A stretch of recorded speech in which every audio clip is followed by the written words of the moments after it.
So this is the 2024 Lexus LC500, which is the Lexus flagship luxury performance coupe, which is really more grand touring in nature. For 2024, it's been updated. There are new exterior and interior colors, but more importantly, long gone is the Lexus touchpad, and in its place is more standard equipment, specifically a 12.3-inch touchscreen, which is way better to use in my opinion, and you even get Lexus Safety System Plus 2.5 as standard equipment on all models. But more importantly, this particular car is an LC500H, which if you know anything about Lexus, H means that this is the hybrid model. You see, the standard Lexus LC500 is a V8, which starts at $99,800.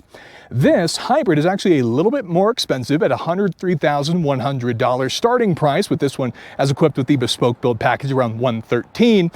But the hybrid actually gets better fuel economy, which makes this more akin to a more grand touring car with a longer range and even a slightly bigger fuel tank for an even longer range. But the kicker is that this car is still performance in nature. It's a performance hybrid, and it's just 0.3 of a second slower to 0 to 60 than the V8 version. So that's not too shabby. And in this video, we'll go through the whole car as we talk about the exterior, the underneath, the interior, the powertrain, and of course, we'll take it for a drive.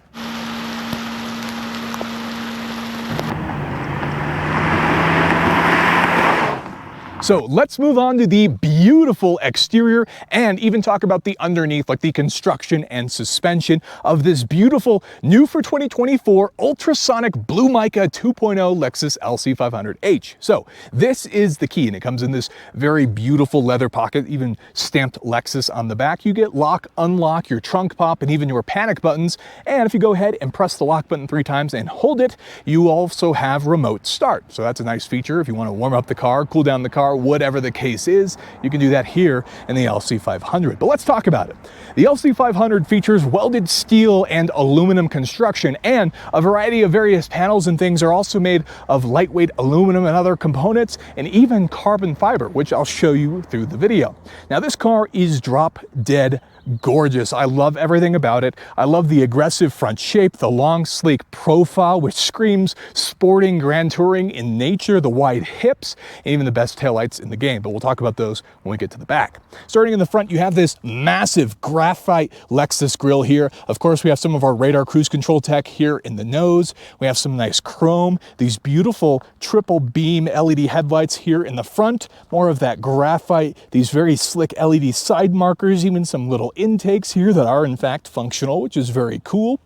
As we come around to the side, lots of beautiful stuff to look at here. First of all, the car, very, very sleek. But more importantly, let's take a look at the front here. Now, this car has the optional 21-inch 10-split multi-spoke wheels. These are forged and they are stunning to look at. These might be the best wheels that you can currently get on the LC500. And more importantly, they come wrapped in Michelin Pilot Sport S's, which is a phenomenal grippy, sticky tire. So if you want to take your car either on the track or just enjoy a good turn out in the mountains or whatever, this is a great tire for that from the factory. Now, behind that, you actually have disc brakes all around on this car. You do have 6 pistons up front and 4 pistons in the back. And they're actually 2-piece brake rotors. They're absolutely massive here in the front, 15.7 inches to be exact. The other thing we should talk about while we're looking at them, the aluminum calipers, which are Lexus branded, look absolutely phenomenal. And of course, they're supposed to be more performance oriented in this car. And being that this is the hybrid, you also get regenerative braking, which makes sense. So you can put some of that juice back into the hybrid. The other thing we should talk about is everything that's going on underneath. So obviously it's a fully independent suspension car as a sports car, but all of the things like the control arms and things of that nature are also aluminum. So kind of an interesting weight savings despite how heavy this car is in nature. As we continue to move down the car, we actually have our power folding and heated mirrors, which of course fold when the car is locked. And we have one of our first cool options. If you take a look at the roof here, this is the $2,400 exposed carbon fiber roof, which not a necessity, but man, does it look cool. If you were to get this plus the optional carbon fiber spoiler in the back, that would be a pretty sharp look regardless of what color you go with, as long as you get a coupe. Obviously you can't do this with the convertible. Now, the other cool thing is the door handles. You do get passive keyless entry. If you go ahead and touch it, the handle pops out like that. And of course, when the car is locked, it folds away so you don't see it. But one of the things I want to point out to you by unlocking the car is if we open the door and you take a look at these door jambs, look at this. First of all, the actual hardware in here is absolutely gorgeous. This is something that I remember when I was able to film with an LFA. This is the type of beauty that I remember on that car. And all of these panels here with the door, this is all carbon fiber, which is pretty cool to see. And it gives you confidence in the construction. Not to mention, everything is just so solid and rigid. Like when you close the door, for example, it's got a nice thud to it. We have these nice little aggressive intakes, again, very reminiscent of the LFA, the Lexus supercar that came out a few years ago, but this is obviously the current flagship.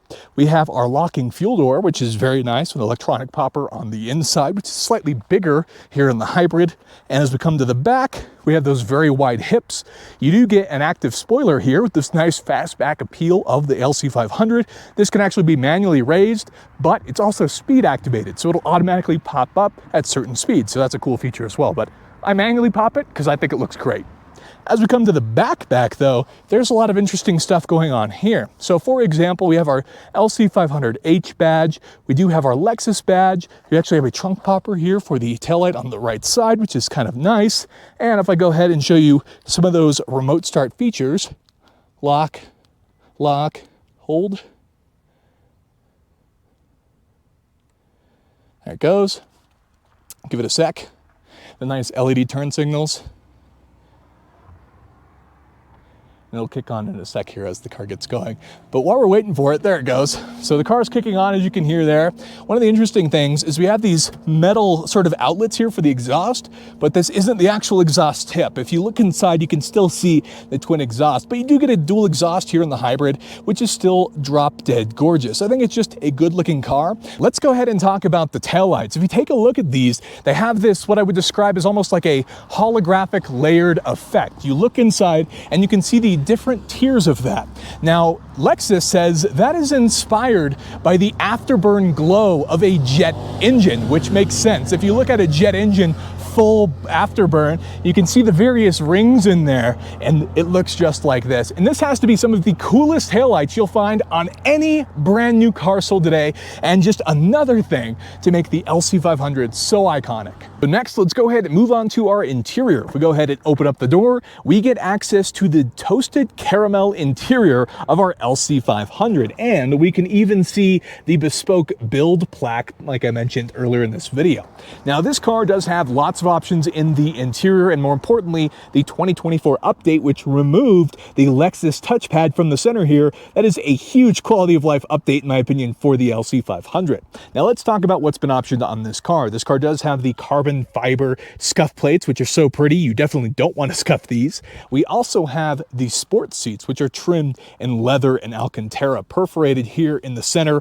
Lots of very hefty side bolstering and even some leg bolstering. So these are the optional sport seats that are an upgrade. They're of course power adjustable and even heated and ventilated, which is quite nice. You also carries over into this theme here. You can see all of our Alcantara and leather, this beautiful sort of scallop pattern here in the door. Memory settings for the seats, power adjustable mirrors and windows, including all of the locks, and even the rest of the car, leather steering wheel. You get Alcantara here in the dash. It's just a really beautiful looking interior, and plus it's even repeated in the back. Now, the back seats exist. I wouldn't really recommend them for putting people in. They're more so just extra interior space as far as the grand touring aspect of the car, and I think it almost would have suited it better to make it more so a storage rack or shelf like you find in some of the Mercedes SL cars. But with that, let's go ahead and hop in and see what's going on. So climbing into the car, we're fairly far back, but the minute we hit our power start button, everything automatically adjusts. So even the steering column here is power adjustable as well. And you can see these beautiful magnesium paddle shifters. Now, one of the cool things I want to point to you right off the bat is actually going to be right in front of us here.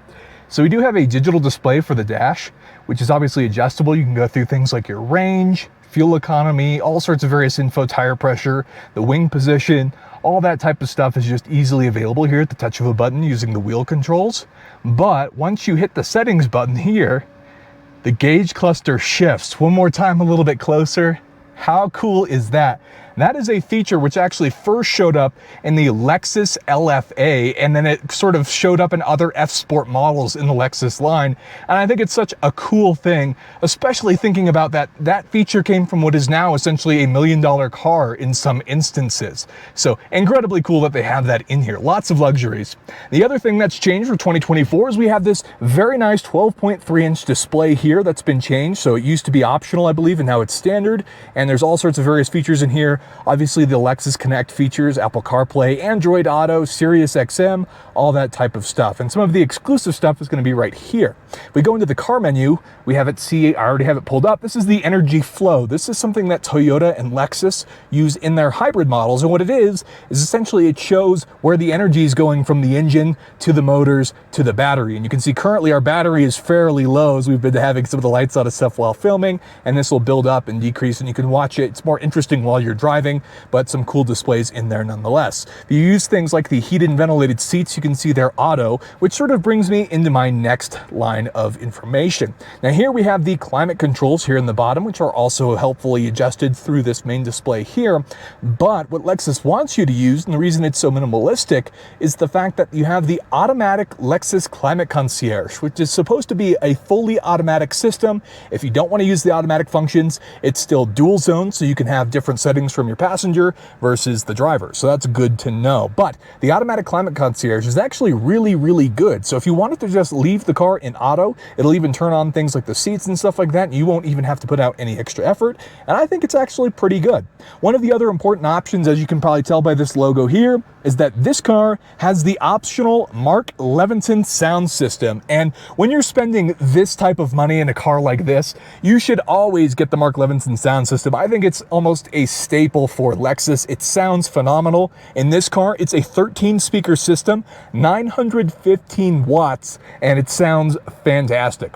Now below that, we have that plaque I showed earlier. We have the most valuable cup holder. There's technically one here too, but it's really not that usable. So unfortunately, that's really the only cup holder in the car that's, let's say, pliable. And then over here we have our shifter, which is a sort of traditional shifter in the Lexus and Toyota lineup that easily functions. You do have, of course, your leading reverse, which is quite nice. It's functional little lead to help you guide it and park into place, which is very nice to have. Put it in park. It's also got the manual shift mode for these magnesium paddle shifters on the back, which is a little bit awkward because this manual shift mode gives you simulated 10-speed gears, just like you would have in the V8 car. But here in the hybrid with that multi-stage transmission, you technically don't have real gears. So it's kind of funky shifting between the 4-speed and the CVT pretending to shift. So it's kind of a weird noticeable thing.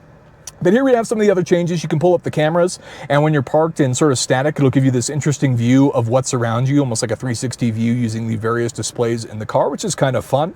You also have your power and volume controls and just general nice areas. I should also point out that this doubles as a storage area, so that's pretty nice there. But all in all, it's fairly simple here in the interior. We should take a moment to talk about the fact that this has the Lexus Safety 2.5 Plus system, and it's also got things like radar cruise control, lane keep assist, the parking assist, all that type of stuff. You also get some drive modes here of obviously normal, custom you can set up, sport and sport plus, which is going to help to sort of hold the revs out, change that adaptive variable suspension, those types of things, versus comfort's going to soften the suspension, and eco is going to limit some of your throttle inputs for more casual acceleration to get better gas mileage. You do have a sort of hidden parking brake down here. Snow mode and traction control buttons are over here on the side. All in all, pretty simple looking interior. You have the nice touch lights, which are very cool functional wise. Alcantara roof and headliner. It's really a good looking car. All of the Alcantara carbon leather options. It's such a premium vehicle, and I think this is an absolutely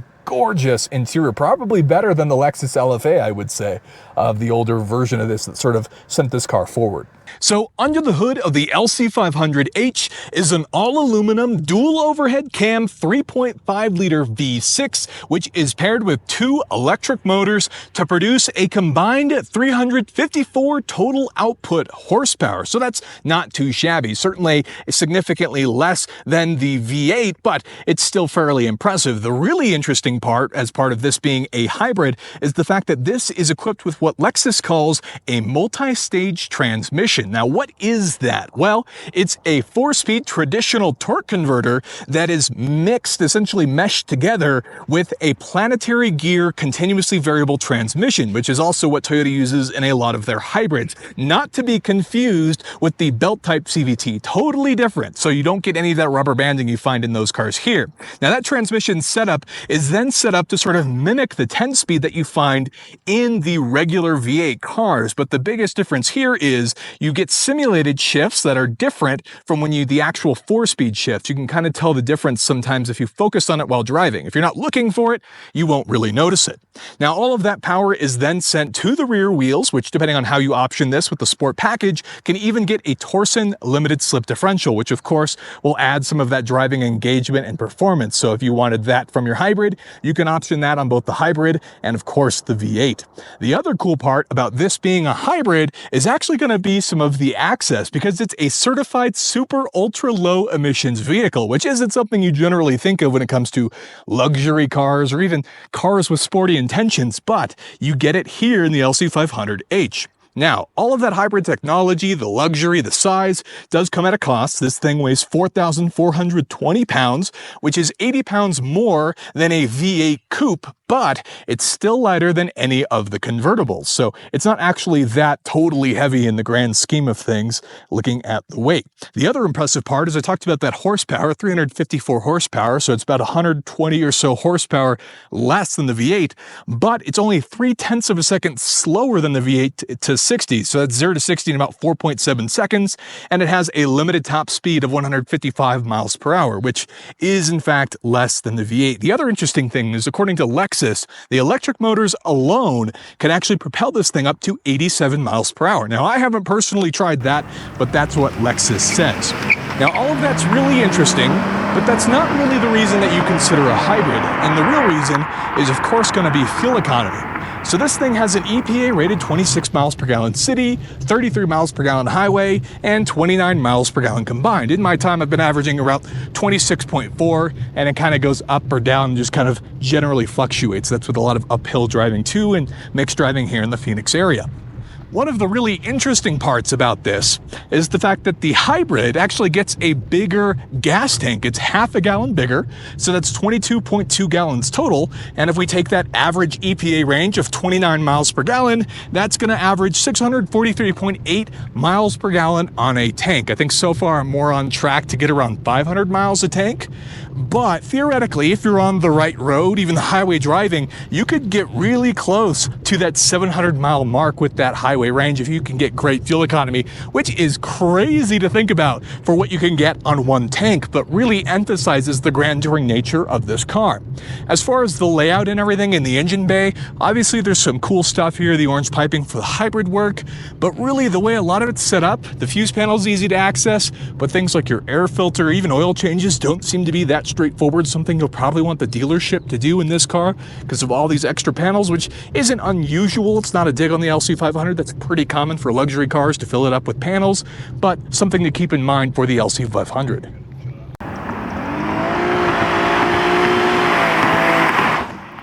Okay, so what's it like to drive the LC500? Well, as you can see, it's raining quite hard here in Flagstaff, Arizona, so you're not going to get the most aggressive and sporty, fun-looking curvy hill drive, but we can still talk about it. Well, in all honesty, it's a grand touring car in nature, as I've said throughout the video, and there's good reason behind that. While the car definitely has sporting intentions, if you get on it, especially in wet conditions like this, or even without traction control on, the rear end will come out on this car. It's more than happy to throw out the traction light as it loses traction getting on it. So it's a fairly fast car, even here in the hybrid form. The V8s, I also love the V8. The crisp downshifts in those cars are so good too. So you really can't go wrong either way. With that adaptive variable suspension that's in the car that can adjust itself on the fly, really goes a long way in terms of helping you feel, and it's automatically doing everything and you don't have to think about it while you're driving. Now in this car with the paddle shifters and that multi-stage transmission, I don't think it makes a whole lot of sense to really use that shift mode because it's not a real 10-speed, so you're almost doing simulated shifts, which to me kind of ruins the whole point. So most of the driving I've done, I've just left the car in auto, which is totally fine. As far as road noise goes, this is a Lexus. It's a lower slung car, so you can get some various road noise, but it's fairly quiet. You don't really have any wind noise on this car. It's nice to drive on freeways. Visibility is actually pretty good, even with the fastback. The A-pillars don't really obstruct your view too much. It can be kind of hard to see where the front of the car is because it is kind of long in this car, but all in all, it's not bad. The brakes can feel a tad touchy at times, which I think is kind of normal hybrid behavior, but all in all, it's quite a nice driving experience. It's very smooth and nice to drive, and it's just quiet. It feels fast and intense and emotional in all the right ways that you would want, but isn't so exhaustive. So you can take it on road trips, and when you get to your destination, you're not tired of driving it. And I think that's the beauty of it. Even with these sport seats, the optional sport seats that are in this car, they're comfortable enough where on these road trips, like we drove 2.5 hours up here to Flagstaff, and I had no issues whatsoever. So you get the added bolstering with these seats, but you don't have to worry about the downsides that come with stuff like that. It's just a general nice experience of everything that's included in the car, and I think if you take one of these for a test drive, you will be thoroughly impressed and potentially leaving the lot with an LC500, or if you want to order a bespoke build like this one and choose all of your options. But that's a quick look. It's engaging when you want it to be at your destination, but very smooth and comfortable as a luxury car for whenever you just need it to function as a car or a cruiser, whatever the case is.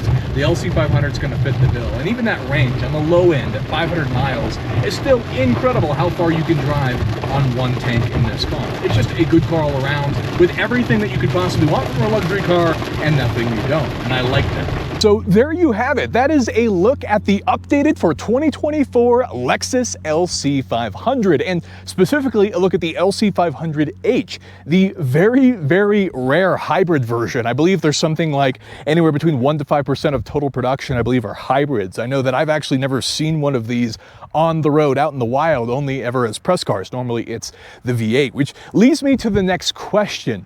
Of the LC500s, which one do you decide how to buy and how to spec? Well, obviously, the prices don't actually vary that much. I would say the biggest jump would be going from something like the base model to either a hybrid or the convertible, which do in fact cost a bit more.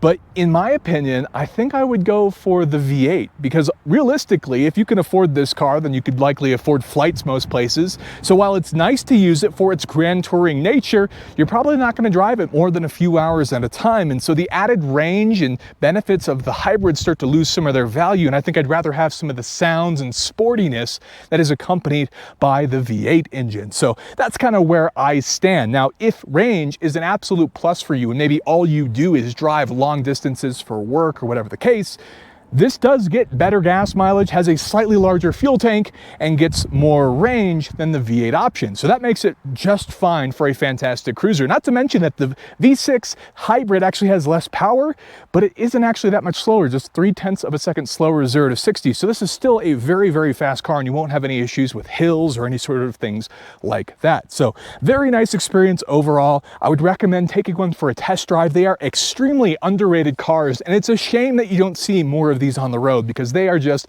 absolutely incredible. But I want to know what you think about the new Lexus LC500, specifically of the new for 2024 changes, what you think of the Lexus touchpad. Let me know down below in the comments. But with that, it's going to be the end of the video. If you enjoyed it and could leave a thumbs up for me, I'd really appreciate it. And consider getting subscribed for more content like this in the future. With that, thank you so much for watching, and I'll see you in the next one. We can take a look at the taillights. Now, the cool thing about these